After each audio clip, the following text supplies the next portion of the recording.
Champions trophy 2025 की शुरुआत 19 फरवरी को हुई थी और 24 फरवरी तक यह आधिकारिक हो गया कि पाकिस्तान सेमीफाइनल में भी जगह नहीं बना पाएगा। टीम ने अपनी शुरुआती 2 मैचों में न्यूजीलैंड और भारत के खिलाफ करारी शिकस्त झेली और 2 हार के बाद ही पाकिस्तान का बाहर होना लगभग तय हो गया था। लेकिन उसकी आखिरी उम्मीद में न्यूजीलैंड ने बांग्लादेश को हराकर पाकिस्तान और बांग्लादेश दोनों को टूर्नामेंट से बाहर का रास्ता दिखा दिया। पाकिस्तान क्रिकेट टीम और उसके फैंस ने वर्षों से इस पल का इंतजार किया था।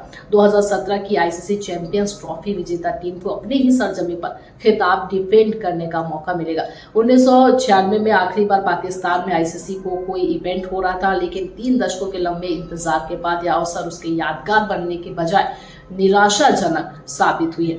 बता दें आपको, पाकिस्तान अभी इस टूर्नामेंट से बाहर हो गया है। न केवल पाकिस्तान के लिए बल्कि पीसीबी के लिए भी एक नई चुनौती खड़ी हो गई है। पाकिस्तान क्रिकेट बोर्ड को अब टीम के ब्रांड वैल्यू पर असर पड़ने की चिंता सताने लगी है। वैसे पाकिस्तान के इस टूर्नामेंट से बाहर होने को लेकर आपका क्या कहना है, हमें कमेंट में जरूर बताएं।